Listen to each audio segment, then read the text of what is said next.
esta semana que iniciamos hoy sea una semana que el Señor nos use para su gloria. Amén. Seguimos estudiando el libro de Apocalipsis. Aquí tengo los boletines. Siervo fiel y dispuesto a ver. Ahí está, no, David. Muy bien, ahí tenemos los boletines de esta noche, lo que vamos a estudiar en esta noche. Seguimos estudiando, amados hermanos, en los domingos en la noche, el libro de Apocalipsis. Seguimos estudiando Apocalipsis, pero pastor, si yo no me voy a quedar en la tribulación, ¿para qué voy a estudiar? Pues simple, hermano.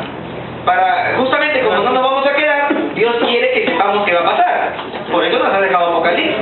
Además, recuerden que la palabra de Dios toda es inspirada. Alabado sea Dios. Y como toda es inspirada, toda la palabra de Dios, del Génesis al Apocalipsis, tiene una enseñanza hoy para nosotros también. Amén. Así que en el libro de Apocalipsis, capítulo 12, Apocalipsis 12, vamos a estar estudiando este capítulo bastante interesante en esta noche. Apocalipsis capítulo 12, versículo 1 al 17. Vamos a leer este párrafo de la palabra del Señor. Dice Apocalipsis 12:1. Apareció en el cielo una gran señal, una mujer vestida de sol, con la luna debajo de sus pies, y sobre su cabeza una corona de 2 estrellas. Y estando encinta, clamaba con dolores de parto, en la angustia del alumbramiento. Verso 3. También apareció otra señal en el cielo. Aquí un gran dragón escarlata que tenía 7 cabezas y 10 cuernos, y en sus cabezas 7 diademas. Y su cola arrastraba la tercera parte de las estrellas del cielo, y las arrojó sobre la tierra. Y el dragón se paró frente a la mujer que estaba para dar a luz, a fin de devorar a su hijo tan pronto como naciese. Verso 5. Y ella dio a luz un hijo varón que regirá con vara de hierro a todas las naciones, y su hijo fue arrebatado para Dios y para su trono. Y la mujer huyó al desierto, donde tiene un lugar preparado por Dios, para que allí la sustenten por 1260 días. Después hubo una gran batalla en el cielo. Miguel y sus ángeles luchaban contra el dragón, y luchaban el dragón y sus ángeles, pero no prevalecieron, ni se halló ya lugar para ellos en el cielo. Verso 9. Y fue lanzado fuera el gran dragón, la serpiente antigua, que se llama Diablo y Satanás, el cual engaña al mundo entero, fue arrojado a tierra, y sus ángeles fueron arrojados con él. Verso 10. Entonces oí una gran voz del cielo que decía: ahora, ya luego que fue lanzado el diablo, ha venido la salvación, el poder y el reino de nuestro Dios, y la autoridad de su Mesías, de su Cristo, porque ha sido lanzado fuera el acusador de nuestros hermanos, el que los acusaba delante de nuestro Dios día y noche. Y ellos le han vencido, dice, o sea, los santos han vencido al diablo por medio de la sangre del Cordero y de la palabra del testimonio de ellos, y menospreciaron sus vidas hasta la muerte. Por lo cual, alegraos cielos y los que moráis en ellos. Ay de los moradores de la tierra y del mar, porque el diablo ha descendido a ustedes con gran ira, sabiendo que tiene poco tiempo. Y cuando vio el dragón que había sido arrojado a la tierra, persiguió a la mujer que había dado luz al hijo varón, y se le dieron a la mujer 2 alas de una gran águila para que volase delante de la serpiente al desierto, a su lugar, donde es sustentada por tiempos y la mitad de un tiempo. Y la serpiente arrojó de su boca tras la mujer agua como un río, para que fuese arrastrada por el río. Pero la tierra ayudó a la mujer, pues la tierra abrió su boca y tragó el río que el dragón había echado de su boca. Entonces el dragón se llenó de ira contra la mujer, y se fue a hacer guerra contra el resto de la descendencia de ella, los que guardan los mandamientos de Dios y que tienen el testimonio de Jesucristo. Oremos al Señor. Padre, te damos gracias en esta hora por tu palabra. Te pedimos, Señor, que sea tu Espíritu Santo en esta hora hablando a nuestra mente, a nuestro corazón. Eterno Dios, que sea tu Espíritu Santo quien nos guíe a través del estudio de las Sagradas Escrituras a poder aplicar tu sabiduría a nuestra vida, a poder caminar a la luz de tus pasos dejados ya para nosotros. Permítenos, Señor, extraer enseñanza de ella hoy para nuestras vidas y poder cada día reflejar el conocimiento de tu palabra en nosotros. Te lo pedimos, Señor, en el nombre de Jesús. Amén. Amén. ¿Cuántos aquí hemos visto la famosa película La lista de Schindler?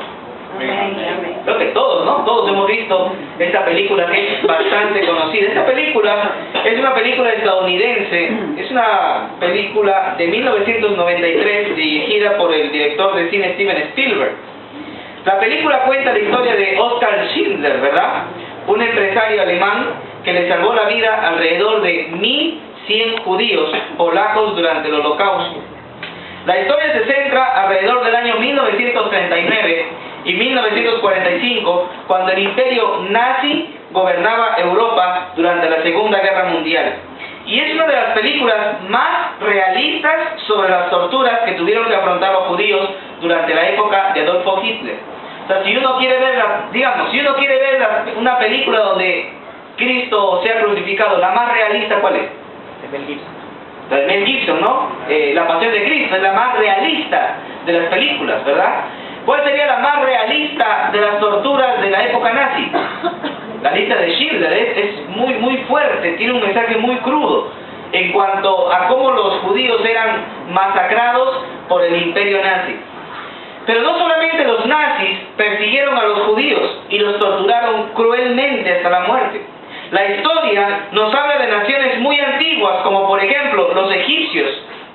Los egipcios, los babilonios, los asirios fueron también implacables. Fueron, hermanos, personas sin misericordia cuando tuvieron que tratar con Israel, hasta el punto de casi aniquilarlos del mapa. Actualmente existe también una palabra que se ha acuñado a las personas que odian a los judíos y se le llama antisemita o antisemitismo, o también se le llama, mejor aún, judeofobia. El diccionario de la Real Academia Española define a un antisemita como un enemigo de los judíos, de su cultura o de su influencia. De tal modo que podemos afirmar sin temor a equivocarnos que el anticristo, aquel personaje que se levantará al final de los tiempos para gobernar el mundo, va a ser, bajo la permisión de Dios, porque Dios le va a dar el permiso, un antisemita. Él va a buscar destruir y aniquilar a los judíos del mundo. Y a pesar de que en la actualidad todo tipo de discriminación y rechazo social es considerado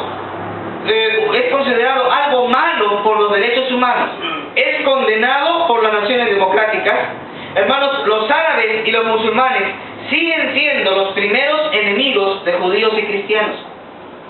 Ellos en su ideología son antisemitas. Hermanos, reza una antigua tradición islámica de la siguiente manera.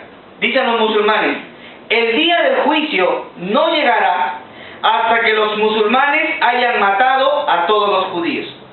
Y cuando el judío se oculte detrás de las piedras y de los árboles, aún las piedras clamarán: oh musulmanes, hay un judío detrás de mí, ven y mátalo.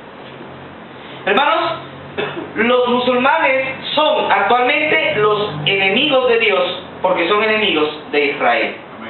Entonces, quiere decir que el anticristo seguirá esta misma línea de pensamiento antisemita para el exterminio de todos los judíos. Vamos a ver cómo la Biblia profetiza este último asedio que el anticristo va a hacer durante la gran tribulación, persiguiendo a los judíos en el mundo. Número 1, vamos a ver los personajes de la visión. Número 1, vamos a ver los personajes de la visión. ¿Cuáles son los personajes que aparecen en esta historia? La primera es una mujer. Versículo 1. Apareció en el cielo una gran señal, una mujer vestida de sol, con la luna debajo de sus pies y sobre su cabeza una corona de 2 estrellas. Y estando encinta clamaba con dolores de parto en la angustia del alumbramiento. ¿Quién es esta mujer, hermanos? María. ¿Amén? No es María, cuidado, hermano. ¿Ya? Cuidado, no es María.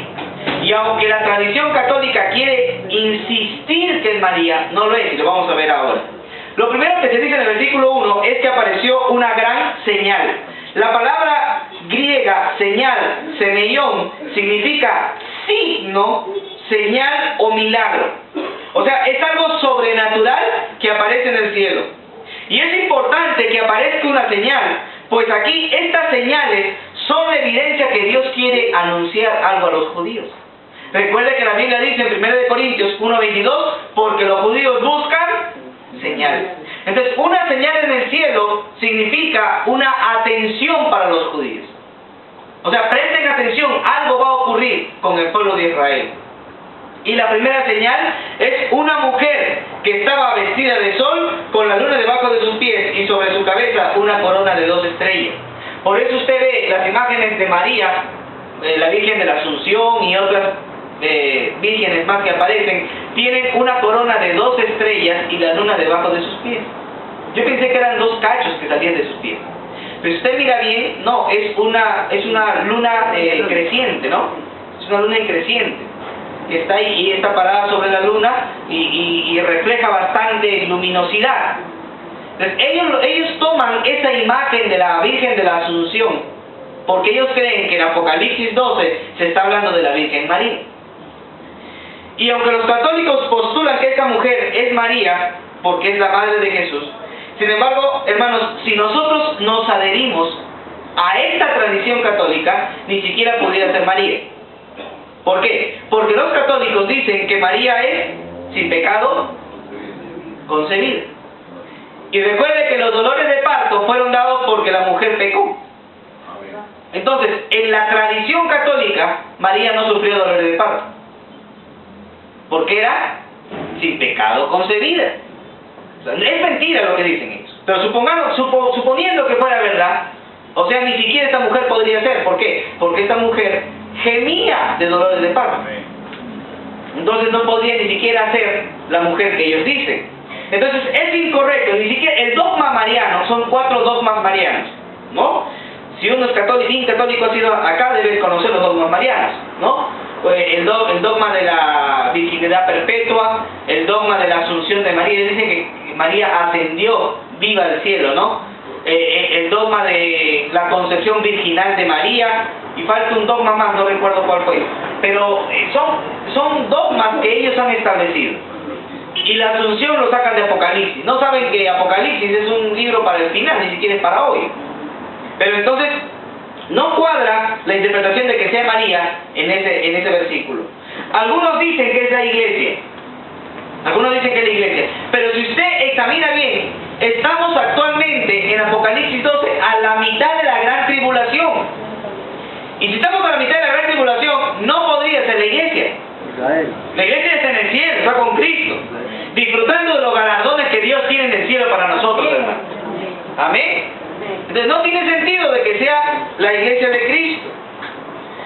Lo más correcto, conforme a las Escrituras, es ver a esta mujer conforme a lo que ya se reveló anteriormente. Ahora, ¿quién habló de mujeres o de una mujer con dolor de parto y lo comparó con una nación? Los profetas. ¿Y qué dijeron los profetas? En Isaías capítulo 26, versículos 16 al 17, el profeta Isaías dice: Jehová, en la tribulación te buscaron los judíos, en la tribulación te buscaron los judíos, derramaron oración cuando los castigaste. Verso 17, como mujer encinta, cuando se acerca al alumbramiento, gime y da gritos en sus dolores, así hemos ido delante de ti, oh Jehová. Amén. O sea, cuando Israel es castigado por Dios, clama y gime como una mujer en parto. ¿Y qué dice Isaías? Así hemos ido nosotros. Miren lo que dice Isaías 66, versículos 7 al 8. Isaías 66, 7 al 8 dice: antes que estuviese de parto, dio a luz. Antes que vinieren dolores, dio a luz un hijo. Verso 8. ¿Quién oyó cosa semejante? ¿Quién vio tal cosa? ¿Concebirá la tierra en un día? ¿Nacerá una nación de una vez? Pues en cuanto a Sión estuvo de parto, dio a luz a sus hijos. Isaías vuelve a comparar a Israel con una mujer encinta. Y continúa Jeremías, capítulo 30, versículos 6 al 7. Inquirid ahora y mirad si el varón da a luz, porque he visto a todo hombre de Israel, se supone, que tenía sus manos sobre sus lomos, así, sobre su cintura. Tenía sus manos sobre su cintura, como mujer que está de parto, y se han vuelto todos pálidos, todos sus rostros. Ah, dice verso 7, cuán grande es aquel día, hablando de la gran tribulación, tanto que no hay otro semejante a él, tiempo de angustia para Jacob, pero de ella será librado. Entonces, ¿qué quiere decir? Que los profetas ya habían hablado de Israel como una mujer de parto. Entonces, ¿qué es lo más correcto? ¿Pensar que es María? No. ¿Pensar que es la iglesia? Tampoco. Sino cuadrar la interpretación de esta mujer con lo que ya los profetas habían dicho. Y no hay cosa más lógica que encajarlo con el pueblo de Israel. Esta mujer es el pueblo de Israel. Y dice la Biblia en Miqueas 5:3, pero los dejará, dice el Mesías al pueblo de Israel, hasta el tiempo que dé a luz la que tiene que dar a luz, y el resto de sus hermanos se volverá con los hijos de Israel. O sea, ¿qué quiere decir? Que a pesar de la tribulación, Dios tendrá un remanente. Esa es la mujer que tiene que dar a luz. Entonces, ¿qué quiere decir? Que esta mujer representa a la nación de Israel. Tiene algunas características. La primera, está vestida de sol. Y es que la nación de Israel está vestida de la gloria de Dios. En el Salmo 84, versículo 11, dice la Biblia, porque sol y escudo es Jehová el Señor. Gracia y gloria dará Jehová, no quitará el bien de los que andan en integridad. Israel es una nación que está vestida de sol, del sol de la gloria de Dios. Amén. También se dice que es una mujer que está con la luna bajo sus pies. Y esto representa que los judíos al final van a vencer a sus enemigos, que son adoradores del dios Luna. ¿Quién es el dios Luna? Alá. Alá no es el Dios verdadero. Alá es el Dios Luna. Alá es Satanás, el diablo, haciéndose pasar por Dios, hermano. O sea que hay más de 1.5 millones de musulmanes que creen que están adorando a Dios y están adorando al diablo. Y ellos adoran a la luna. ¿Y sabe qué significa una mujer con la luna bajo sus pies? Significa que Israel va a triunfar sobre sus enemigos. Que Israel va a triunfar contra los musulmanes. ¿Por qué? Porque ni siquiera van a pelear ellos.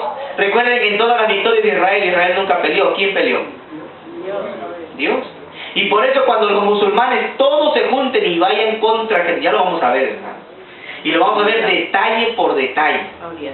Vamos a ver cómo los musulmanes se unen para destruir y cómo el cielo se abre y venimos con Cristo, hermano. Es detalle por detalle, la Biblia nos dice, hermano. Y de esta manera Israel va a vencer a sus enemigos.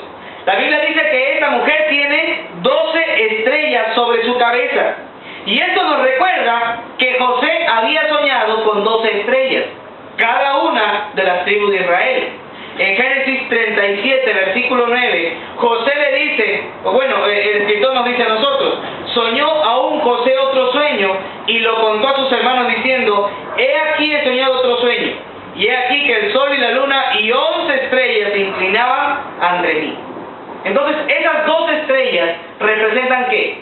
Las 12 tribus de Israel. Y dice la Biblia que estaban con dolores de parto. Y esto representa claramente el cumplimiento perfecto de lo que decía la profecía de Malaquías acerca de Israel sobre la gran tribulación. En Malaquías, y esto apúntelo, Malaquías capítulo 4, versículos 9 al 11. Malaquías capítulo 4, versículos 9 al 11. La Biblia dice, ahora pues, ¿por qué gritas tanto? ¿No hay rey en ti? Le dice Dios al pueblo de Israel. ¿Pereció tu consejero que te ha tomado dolor como mujer de parto? Hay evidencia que durante la gran tribulación Dios compara a Israel como una mujer de parto. Verso 10. Duélete y gime, hija de Sión, Israel, como mujer que está de parto, porque saldrás de ciudad y morarás en el campo. O sea, van a tener que huir, van a tener que correr. Y llegarás hasta Babilonia. Son los judíos, así como hace años fueron llevados cautivos a Babilonia. Durante la tribulación, el anticristo los va a volver a llevar a Babilonia. Esclavos. Y dice, llegarás hasta Babilonia y allí serás librada. Allí te redimirá Jehová de manos de tus enemigos. ¿Dónde estará Israel cuando Cristo venga? En Babilonia. Y de allí nosotros le daremos la liberación a los judíos. Imagínense, verso 11, pero ahora se han juntado muchas naciones contra ti y dicen, sea profanada y vuestros ojos su deseo en Sión. Entonces, así como los babilonios llevaron cautivos a los judíos en el 586 antes de Cristo, así el anticristo los va a volver a llevar otra vez a los judíos cautivos a Babilonia durante la gran tribulación. Esto ya estaba profetizado. ¿Y cómo lo profetizó Dios? En Miqueas, en Jeremías, en Isaías y en Apocalipsis. Lo representa como una mujer de parto. Una mujer de parto representa a Israel siendo llevada cautiva nuevamente a Babilonia. Imagínense. Eso es imposible en pleno siglo XXI, hoy con los derechos humanos. Pero cuando el anticristo reine, se acabaron los derechos humanos. Va a volver la esclavitud y el anticristo se va a aprovechar de ello. En Zacarías capítulo 14 versículo 2 dice la Biblia, porque yo reuniré a todas las naciones para combatir contra Jerusalén y la ciudad será tomada y serán saqueadas las casas y violadas las mujeres y la mitad de la ciudad irá en cautiverio, mas el resto del pueblo no será cortado de la ciudad. ¿Qué quiere decir? Que habrá una gran porción de los judíos que será cautivo nuevamente a Babilonia, esclavos del anticristo. ¿Por qué? Porque el diablo se siente feliz de tener cautivo al pueblo que Dios había libertado. De esta manera, el diablo cree que ha vencido, pero no ha vencido, porque luego viene el Señor a salvarnos. Entonces, ¿qué quiere decir? Que esta mujer encinta, no cabe duda, es Israel siendo llevada cautiva durante la tribulación. ¿Amén? ¿Hay dudas sobre eso o no? Creo que está claro, ¿verdad? El segundo personaje, el dragón, versículo 3. Y apareció otra señal en el cielo. He aquí un gran dragón escarlata que tenía 7 cabezas y 10 cuernos, y en sus cabezas 7 diademas. Y su cola arrastraba la tercera parte de las estrellas del cielo, y las arrojó sobre la tierra, y el dragón se paró frente a la mujer que estaba para dar a luz, a fin de devorar a su hijo tan pronto como naciese. Hermanos, un gran dragón escarlata. El término dragón representa a Satanás el diablo, porque el versículo 9 dice, y fue lanzado fuera el gran dragón, la serpiente antigua que se llama Diablo y Satanás, el cual engaña al mundo entero, fue arrojado a la tierra y sus ángeles fueron arrojados con él. O sea, el dragón representa al diablo, pero también va a representar al anticristo como emperador mundial. ¿Por qué? Porque Dios llamó a Faraón dragón. En el libro de Ezequiel, capítulo 29, versículo 3, Dios le llama a Faraón emperador del mundo en aquel entonces. Habla y di, así ha dicho Jehová el Señor, he aquí estoy contra ti, Faraón, rey de Egipto, el gran dragón que nace en medio de sus ríos, el cual dijo, mire ese Nilo, pues yo lo hice. Entonces Dios compara a Faraón como un dragón, porque era un emperador mundial. En Jeremías, capítulo 51, versículo 34, Dios compara a Nabucodonosor, otro emperador mundial, prototipo del anticristo, como dragón. En Jeremías 51, 34, la Biblia dice, me devoró, me desmenuzó Nabucodonosor, rey de Babilonia, y me dejó como un vaso vacío, me tragó como dragón, llenó su vientre de mis delicadezas y me echó fuera. Entonces dragón significa Satanás el diablo, pero también significa al anticristo, representa al anticristo. ¿Y por qué representa a ellos dos? Porque los dos están bien vinculados. Satanás le da el poder al anticristo, así que el anticristo es un títere del diablo. ¿Entienden? Quiere decir que los dos están fusionados en el mismo trabajo. Por eso dragón puede representar tanto al anticristo como puede representar a Satanás el diablo. Ahora, tiene características. ¿Cuáles son las características de este dragón? Tiene 7 cabezas. ¿Qué representan esas 7 cabezas? Representa la geografía de esos 7 imperios. Satanás el diablo ha tenido 7 imperios mundiales en Medio Oriente. Entre ellos, Egipto, Asiria, Babilonia, Medio Persia, griegos, romanos y árabes otomanos. Son 7 imperios que el anticristo ha tenido durante toda su existencia. Bueno, el espíritu del anticristo. ¿Me entienden? Satanás el diablo, a través del espíritu del anticristo, que al final estará en el anticristo final. Pero son 7 imperios que han gobernado. ¿Y qué hay de Estados Unidos? ¿Acaso no es un imperio? Sí, pero no va a encontrar ninguna referencia de la Biblia que hable acerca de Estados Unidos. ¿Que en Japón no es un imperio? ¿Y la China no es un imperio? Sí, son imperios. Pero la Biblia no habla de ellos. La Biblia siempre habla del Medio Oriente. No hay razón de irnos más allá cuando la Biblia está hablando de más acá.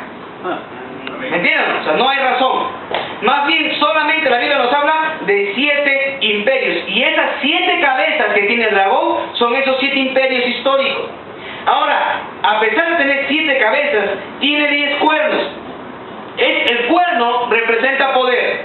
Y básicamente esos 10 cuernos van a ser 10 países que se van a unir en un solo bloque imperial para darle su apoyo al anticristo.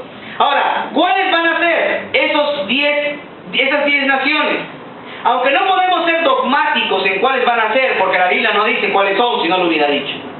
Lo que sí podemos deducir al estudiar las Escrituras es que son naciones árabes, porque son naciones enemigas de Dios. Y son naciones que le dan auge al anticristo. Entonces, estas naciones probablemente sean países que antiguamente habían ocupado los 7 imperios orientales. Llámese Irak, Irán, Pakistán, Afganistán, Egipto, Siria, Líbano, Jordania, Arabia Saudita y Turquía. ¿Qué tienen de común denominador estas naciones? Que todas son musulmanes. Entonces es mucho más fácil unir a todos los musulmanes en un solo bloque con un solo líder que unir a países democráticos. Por eso en la Unión Europea se están saliendo los países. ¿Por qué? Porque no les conviene los problemas políticos y económicos que tienen. Pero en naciones donde prima la ley sharia, la ley religiosa, según el Islam, hermanos, todos estarían sometidos a un solo califa. Es mucho más fácil esta estructura profética de lo que la Biblia dice del auge del anticristo que las naciones europeas. Entonces, aunque no se puede ser dogmático, probablemente sean estas 10 naciones las que se unan como los 7 cuernos para darle auge al anticristo. La Biblia dice que tiene 7 diademas, y la palabra diadema significa corona de monarca. Quiere decir que tendrá tendrá también reyes que gobiernen sobre estas naciones. Dice la Biblia que este dragón arrastraba a las estrellas del cielo con su cola. Y esto nos recuerda que en aquel momento, hace muchísimos años, cuando el diablo planeó una rebelión contra Dios, y que dijo, voy a ir y voy a arrasar con Dios. Pero ¿qué hizo Dios? Arrasó con él. Amén. Y lo expulsó del cielo y lo botó. ¿Por qué? Porque nadie puede rebelarse contra el Rey de Reyes. Pero la Biblia dice que él hizo contrataciones. Contrató gente, hermano. ¿De qué manera? No lo sé. Tal vez le habrá dicho a ellos, en el cielo te voy a dar algo.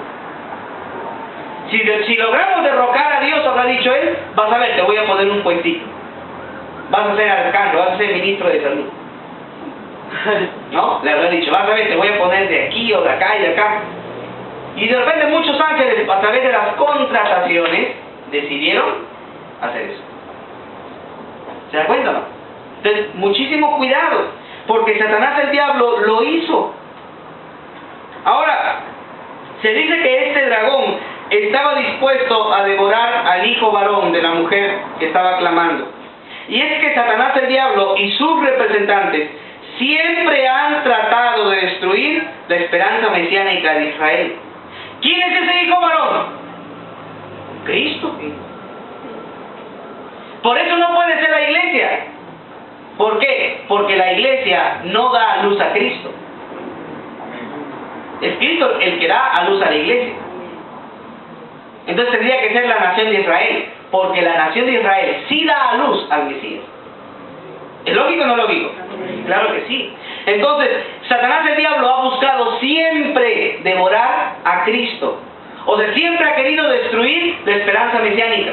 Por eso usó a los egipcios para esclavizarlos. ¿Y qué pasó con los egipcios? Quisieron destruir la esperanza mesiánica y Dios mandó a un Mesías. ¿Quién fue? Moisés. Recuerde que la palabra Mesías es ungido, y el ungido de Dios en ese momento fue Moisés. Amén. Y ahora, Dios mandó, cada vez que los imperios se levantaron los medo-persas, y Dios mandó un ungido. ¿Quién fue ese ungido? ¿Quién fue? Bueno, Ciro es ungido, pero del pueblo de Israel, Zorobabel y Josué, que Dios ungió para ser el Mesías. Y ahora, ¿quién es el ungido de Dios? El pastor Abraham, ¿amén? Ah, ya. Quiero ver si están durmiendo, hermano. Quiero ver si están durmiendo. Cuidadito, ¿eh? No voy a decir, si usted dijo amén, arrepiéntase. Ya, ahora, el ungido de Dios somos todos. Porque todos somos ungidos. ¿Amén? Entonces, ¿qué quiero decir? Que el enemigo siempre ha buscado destruir la esperanza mesiánica de Israel, pero no ha podido, porque Dios siempre lo ha salvado. Versículo 5. El hijo varón. Dice, y ella dio a luz, o sea, la mujer, un hijo varón, que regirá con vara de hierro a todas las naciones, y su hijo fue arrebatado para Dios y para su trono. Un hijo varón. ¿Quién es? Cristo. Eso es indudable, hermano. Y cuando este hijo varón nace, no es en el día de su nacimiento. ¿Cuándo nació Cristo? No lo sabemos. Probablemente el 25 de diciembre. Entonces vamos a celebrar muy pronto ya la Navidad. ¿Ves? Pero es probable. Tampoco no puede decir, no nació esa fecha. ¿Quién dice que no? Yo tengo pruebas de que probablemente sí. Entonces no podemos ser dogmáticos de decir que no, ni decir que sí. Pero hay pruebas que sí dicen que puede haber nacido. Pero ese alumbramiento de la mujer no se suscita cuando Cristo nace, sino cuando Cristo es entronado. ¿Por qué? Porque los antiguos reyes no celebraban el día de su nacimiento, sino el día de su entronización. El día que subían al trono era el día de su nacimiento. Entonces, está hablando de Cristo en la cruz del Calvario. Pero luego dice que su hijo fue arrebatado para Dios y para su trono. La primera característica que vemos es que es un hijo varón. Y eso hace referencia a Jesús como varón aprobado por Dios para ser el Mesías de la nación de Israel. En Hechos 2:22 dice la Biblia, varones israelitas, oigan estas palabras, Jesús Nazareno, varón aprobado por Dios entre ustedes con las maravillas, prodigios y señales que Dios hizo entre nosotros por medio de él, como ustedes también bien lo saben. La Biblia dice que este hijo varón regirá con vara de hierro. Y eso no es más que el cumplimiento de la promesa mesiánica, de que un día Cristo reinará con vara de hierro. En el Salmo 2, versículo 9, la Biblia dice, los quebrantarás con vara de hierro, como vasijas de alfarero los vas a desmenuzar. Cristo en el milenio no va a permitir que el pecado reine en el mundo, hermano. La gente dice, ¿cuándo se va a acabar la televisión basura? Yo estoy seguro que en el milenio ya se acabó. Se acabó, hermano. Usted va a cambiar Canal 5, Palabra de Dios. Canal 6, Palabra de Dios. Canal 7, Palabra de Dios. Canal 8, todos los canales, Palabra de Dios, hermano. Y van a salir el Congreso Mundial en Jerusalén, todos los judíos y los cristianos ya con cuerpos glorificados, poniendo nuevas leyes para glorificar a Dios. Imagínense. Y mensaje de la nación, mensaje a todas las naciones, el Rey de Reyes, señores y señores, va a dar su mensaje y va a salir Cristo en todos los canales, hermano. Allí se acabó combate, esta y cuánta basura más, hermano. Se acabó. Ahí se acabaron las novelitas. Se acabó todo tipo de cosas perversas y malas. Se acabaron los prostíbulos, se acabaron las cantinas, se acabaron los casinos, todo Jesucristo el Señor. El milenio va a ser una época maravillosa, hermano. Usted ni siquiera va a tener que pagar 14 soles que ahora nos cobran por irnos al zoológico, hermano. Los animales van a estar en la calle. El león, la serpiente, el puma, el tigre van a caminar y nosotros, ¡ay, qué bonito gatito! Vamos a hacerle así y se van a hacer así los leones para que le arranquemos la barriguita, hermano. Y le vamos a decir a tus hijos, ya no me molestes, vete a jugar un rato con la anaconda, y se van a ir a jugar con la anaconda y van a jugar y le van a cachetear a la anaconda y no les va a hacer nada. ¿Por qué? Porque la Biblia dice que el mundo volverá con nuestro Mesías a la época que nunca debimos perder. O sea, que va a ser una época maravillosa. Por eso regirá con vara de hierro. Ahí no va a ser de que, uy, me pasé la luz roja, qué pena, pues nadie me vio. Sí, hermano. Estarán los ángeles y estaremos nosotros. A veces el Señor nos mande de policía de tránsito. Y estemos por ahí mirando a ver quién se pasa la luz roja. Y si no se arrepiente, va a la horca. O va a ser muerto fusilado. O va a ser apedreado. Pero la ley va a volver. Porque Dios no va a querer que nada manche su reino. Hoy en día hay corrupción, hoy en día hay muchas cosas malas, hermano. Pero cuando Cristo sea el rey, Él va a decir, fuera los corruptos. Él va a ser el verdadero, fuera los corruptos. Él va a barrer con toda la delincuencia, Él no va a permitir que nada manche su gloria. No sé cuántos quisieran ya estar en esa época. No se preocupe, vamos a estar. Pero no como ciudadanos, sino como corregidores de nuestro Rey y Señor Jesucristo. Vamos a estar apoyándole a Él. Pero dice la Biblia que Él será, o que Él fue, mejor dicho, arrebatado. Esto representa su maravillosa ascensión al cielo para ser Señor y Mesías. Por eso dice Hechos 2:32, dice, a este Jesús Dios resucitó, del cual todos somos nosotros testigos. Así que, exaltado por la diestra de Dios y habiendo recibido del Padre la promesa del Espíritu Santo, ha derramado esto que ustedes ven y oyen. Porque David no subió a los cielos, pero él mismo dice, dijo el Señor a mi Señor, siéntate a mi diestra hasta que ponga a tus enemigos por estrado de tus pies. Sepa pues ciertamente toda la casa de Israel que este Jesús a que ustedes han crucificado, Dios le ha hecho Señor y Cristo. Así que esta visión es representativa, porque prácticamente Juan nos está queriendo mostrar en la primera escena cómo a través de la historia Satanás, el diablo, ha buscado a través de sus emperadores evitar que Israel tenga su Mesías reinando. Ha tratado de evitarlo, pero no podrá, porque el Mesías vendrá, Dios lo ha prometido.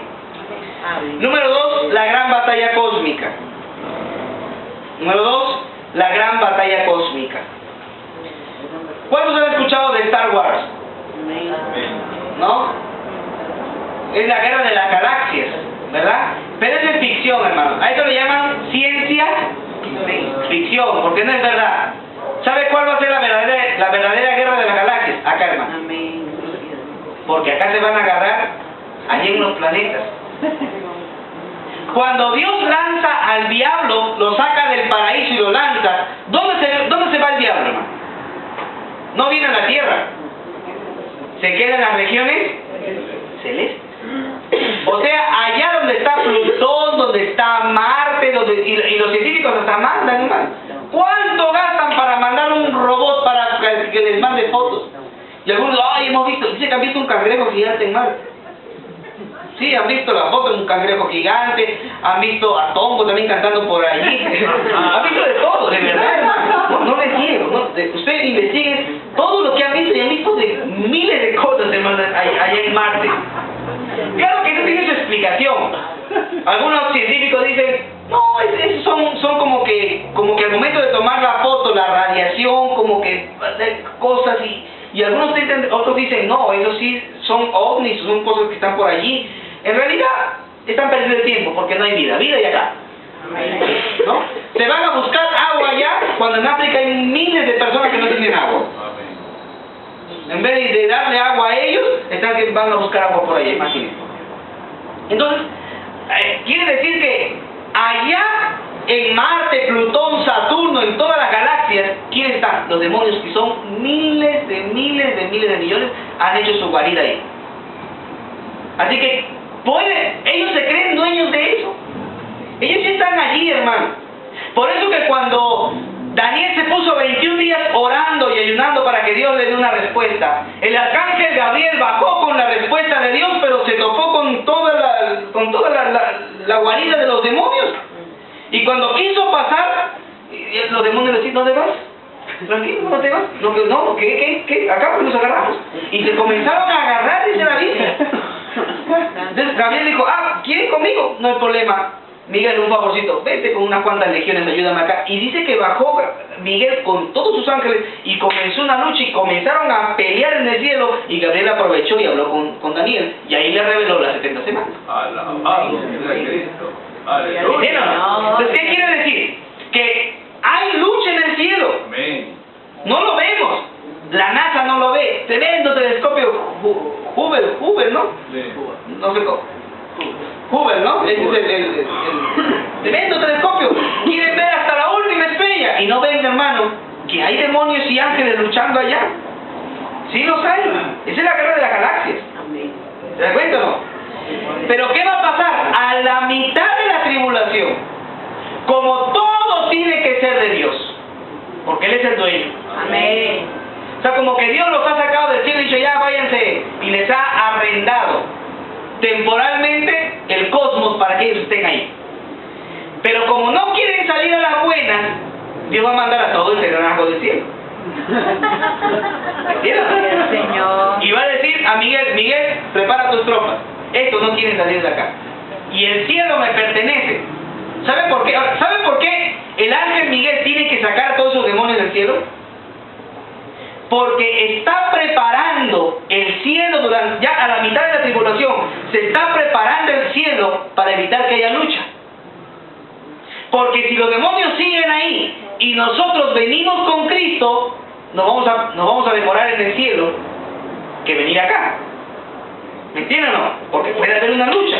Entonces Dios dice, no, prepárame porque mis hijos, mi novia, tiene que encontrar el camino despejado. Así que anda tú, llévate unas cuantas legiones y comienza la lucha. Y allí comienzan a botar, hermanos, todos los demonios del cosmos y se lo lanzan al infierno.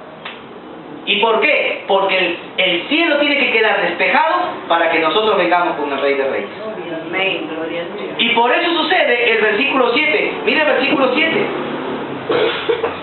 Dice la Biblia, después hubo una gran batalla en el cielo. Eso es la mitad de la tribulación.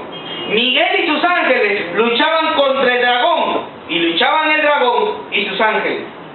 O sea, quiere decir que Miguel el arcángel y sus tropas. ¿Por qué Miguel arcángel? Porque Miguel arcángel es custodio del pueblo de Israel. En Daniel 10:21 la Biblia dice, pero yo te declararé lo que está escrito en el libro de la verdad y que ninguno me ayuda contra ellos, sino Miguel, vuestro príncipe. Hablando Gabriel a Daniel acerca de Miguel. O sea, Miguel es el príncipe del pueblo de Israel. En Daniel 12:1 la Biblia dice, en aquel tiempo se levantará Miguel, el gran príncipe que está de parte de los hijos de tu pueblo, o sea, del pueblo de Israel. Y por último, fue el arcángel Miguel quien cuidó al pueblo de Israel de caer en idolatría cuando Moisés murió. Por eso cuando Moisés muere, es el que disputa con Satanás el cuerpo de Moisés, según Judas 9. O sea, Miguel siempre ha tratado de cuidar al pueblo de Dios. Por eso es Miguel el que es enviado a despejar los cielos para que pase Cristo y su iglesia para salvar al pueblo de Dios. Y no solamente viene Miguel, sino que viene con todos sus ángeles. Por eso la Biblia le llama a Dios Jehová de los ejércitos. Porque tiene muchos ángeles, millones de millones, incontables, bajo sus órdenes. Pero Satanás, el diablo, también tiene ángeles. Él también es general. Y existe una lucha porque hay una organización satánica para frustrar los planes de los siervos de Dios. En Efesios capítulo 6, versículo 12, dice la Biblia, porque no tenemos lucha contra sangre y carne, sino contra principados, contra potestades, contra gobernadores de las tinieblas, contra huestes espirituales de maldad en las regiones celestes. Y esto significa que hay rangos. Están los principados, las potestades, los gobernadores de las tinieblas y las huestes espirituales. O sea, aún entre los demonios también hay rangos y todos están peleando. Pero el versículo 9, el versículo 8 es maravilloso. Dice la Biblia, pero no le ganaron ni se halló ya lugar para ellos en el cielo. Fuera. No pueden estar ahí porque pronto pasa el Rey de Reyes.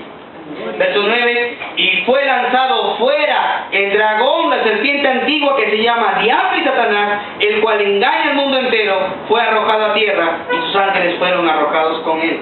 Aquí se le da títulos a Satanás como el gran dragón porque habla de su gran poder y su dominio imperial en la tierra.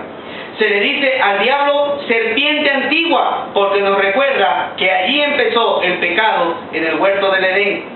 Se le llama diablo, que significa calumniador o chismoso. Por eso cuando hay un creyente chismoso o una creyente chismosa, prácticamente están tomando el papel del diablo.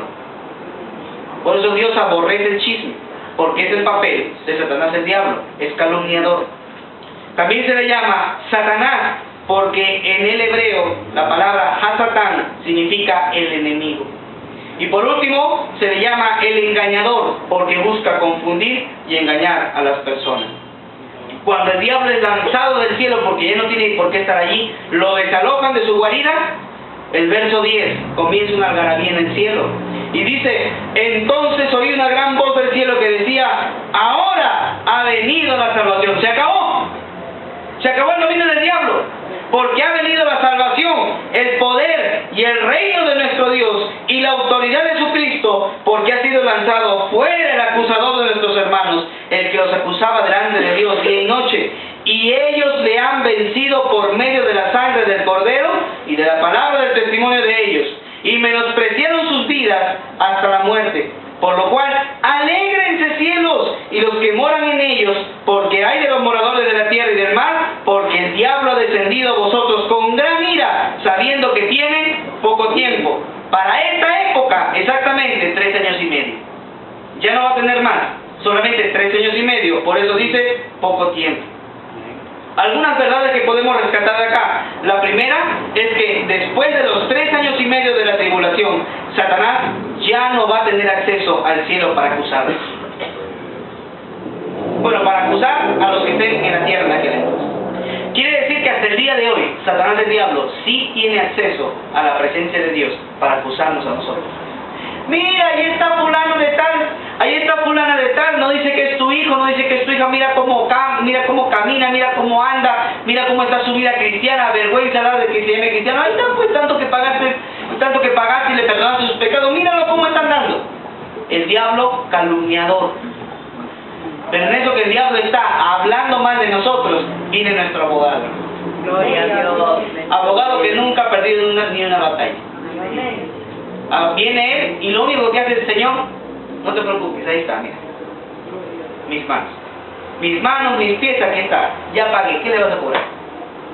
Ya pagué ya. Ya pagó Cristo por nosotros. Y eso nos debe dar más ansia de vivir en santidad. No de estar hablando en pecado, hermano. O sea, si ya pagó por mí, ya no tengo que irme al infierno. ¡Qué gozo, hermano! No tenemos que ir al infierno porque Cristo ya pagó. Entonces, tengo que motivarme a andar más en santidad que andar en pecado.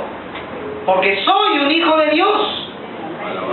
Ahora, los creyentes, dice la Biblia en esos versículos, vencen al diablo por medio de 3 cosas.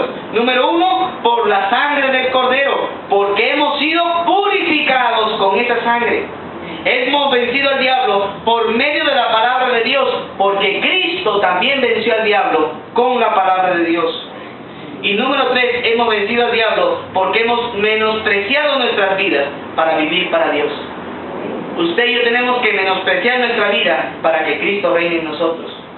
Nuestra meta final es parecernos a aquel que nos amó. ¿Amén? Amén. Esa es nuestra meta, parecernos a aquel que nos amó. Si Él me amó, quiero quiero ser igual que él. Oiga, que nuestros hijos no crezcan diciendo, ay, yo quiero ser como Superman, ay, quiero ser como el Chapulín, ¿qué quiero ser? Y tienen tantos ídolos, hermano. Y tienen tantos, no, que quiero ser como Batman, ay, sí, como Batman. No, hermano, que nuestros hijos digan, quiero ser como Jesús, Él es mi héroe. Tenemos que enseñarle a nuestros hijos a que el verdadero héroe es Jesús. ¿Sabe por qué? Y es el único, bueno, el único y el verdadero y el incomparable. ¿Sabe por qué?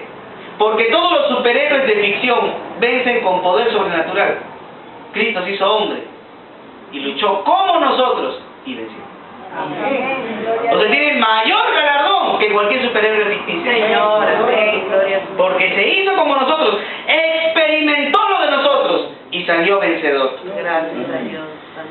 Número 3, la ira sobre la tierra. Israel al final será perseguido, hermano. Como el dragón no pudo destruir la esperanza mesiánica, va a comenzar a perseguir a Israel. Versículo 13. Y cuando vio el dragón que había sido arrojado a la tierra, persiguió a la mujer, o sea, a Israel, que había dado a luz al hijo varón. Y esto nos dice la Biblia en Zacarías capítulo 13, versículo 8 al 9. Y acontecerá que toda la tierra, dice Jehová, que las 2/3 partes serán cortadas de ella, y se perderán, mas la tercera quedará en ella. Y meteré en el fuego la 3/4 parte, y los fundiré como se funde la plata, y los probaré como se prueba el oro. Él invocará mi nombre, y yo le oiré, y diré, pueblo mío, y él dirá, Jehová es mi Dios. Esta es una promesa de Dios para el pueblo de Israel. Pero ¿qué está diciendo Dios? Los voy a meter en el fuego de la tribulación. O sea, Dios ya había profetizado que durante la gran tribulación los judíos van a sufrir. Pero Israel va a encontrar refugio en el desierto. Versículo 14. Y se le dieron a la mujer las 2 alas de gran águila, para que volase de delante de la serpiente al desierto, a su lugar, donde es sustentada por tiempos y la mitad de un tiempo. Tiempo, 1 año. Tiempos, 2 años. Ahí tenemos 3 años. Y la mitad de un tiempo, 3 años y medio. Durante 3 años y medio estará Israel. Una gran parte de Israel será llevada cautiva a Babilonia. Otra gran parte quedará en Israel. Y otra gran parte huirá al desierto. Esto nos recuerda lo que Cristo dijo. Cuando vean que el anticristo se siente en el templo, huyan a los montes y córranse, porque va a empezar gran angustia para Israel. Mateo 24:15 en adelante. O sea, Dios ya lo había profetizado a través de Jesús. Versículo 15, terminamos aquí. Y la serpiente, dice la Biblia, arrojó de su boca tras la mujer agua como un río, para que fuese arrasada por el río. Pero la tierra ayudó a la mujer, pues la tierra abrió su boca y tragó el río que el dragón había echado de su boca. ¿Qué simboliza ese río que sale de la boca del dragón y que persigue a Israel? Lo que pasa es que el río es símbolo en la Biblia de ejércitos enemigos. Son ejércitos. En Isaías 59:19, la Biblia dice, y temerán desde el occidente el nombre de Jehová, y desde el nacimiento del sol su gloria, porque vendrá el enemigo como río, vendrá el enemigo como río, mas el Espíritu de Jehová levantará bandera sobre él. O sea, ¿qué quiere decir? Que el río simboliza a enemigos, un ejército armado, que el anticristo va a mandar sobre los judíos un ejército para poder buscarlos y matarlos y aniquilarlos. Pero ¿qué va a pasar? Dice la Biblia que la tierra ayudará a Israel porque abrirá su boca. ¿Qué pasará? No lo sabemos. Tal vez sea un gran terremoto. Tal vez mientras este ejército sale a buscar a los judíos, un gran terremoto se suscita, se abre la tierra y los traga a todos ellos, como pasó con Coré. ¿Se da cuenta? Probablemente sea así. No lo sabemos, tal vez sí. Y así es como termina la profecía. Versículo 17. Entonces el dragón se llenó de ira contra la mujer y se fue a hacer guerra contra el resto de la descendencia de ellos y los que guardan los mandamientos de Dios y tienen el testimonio de Jesucristo. ¿Quiénes son estas personas mencionadas?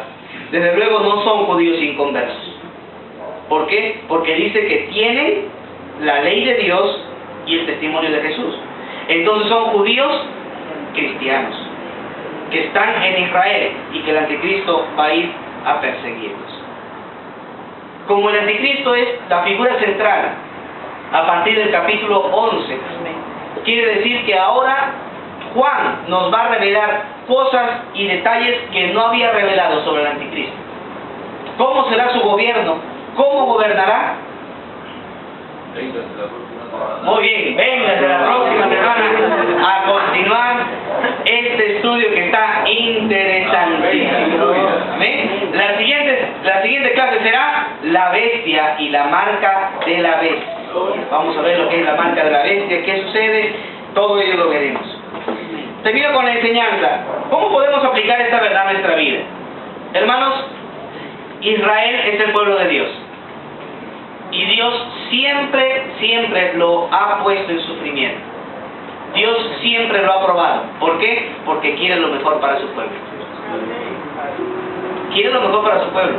Hermanos, tal vez Dios lo esté probando a usted. Tal vez Dios esté obrando en su vida. Y dice, pero ¿por qué a mí? ¿Por qué a mí? ¿Por qué no a otro? Señor, me siente débil y lo veo feliz. ¿Por qué no le das un poquito de mis tribulaciones? Mándale, para feliz nomás. Señor, parece que el pastor no tiene problemas. Mándale un poquito de mis problemas a él. Hermanos, todos tenemos problemas y tenemos tribulaciones. ¿Y sabe por qué? Porque quiere sacarnos más brillantes que el oro. Jesús pasó sus tribulaciones y ahora es el Mesías, Rey y Señor en el cielo a la vista de Dios el Padre. Job pasó sus tribulaciones y quedó en la historia de la Biblia como un hombre fiel a pesar de las tribulaciones. Israel seguirá sufriendo, pero ese camino de sufrimiento le va a llevar a la paz cuando el Mesías venga. Hermanos, nosotros pasaremos tribulaciones, pero gloria a Dios, porque al final veremos la recompensa. Así que no se desaliente, hermano, no se desanime. El Señor a quien ama, castiga. Así que adelante, hermano, no se desanime. ¿Por qué? Porque Dios nos va a seguir probando, pero con la finalidad de hacernos más valiosos que nosotros. Amén. Vamos a orar. Eterno Dios, te damos gracias por tu palabra. Gracias porque toda ella es luz en medio de la oscuridad. Ayúdanos, Padre, a poder vivir, andar, corregirnos a la luz de ella. Eterno Padre, si estamos pasando dificultad, así como tu pueblo Israel pasa hoy y pasará dificultad hasta que tú vengas por ellos. Eterno Padre, también danos la fuerza en la dificultad, danos la fortaleza durante los problemas. Ayúdanos, Señor, a vivir vidas que te agraden, a pesar de los problemas y dificultades, que podamos glorificarte en todo momento. Ayúdanos, Señor, a aguantar los momentos de tribulación y poder vivir con el gozo de tu Espíritu en todo momento. Gracias te damos, Señor. Gracias, Padre, en el nombre de Jesús. Gracias.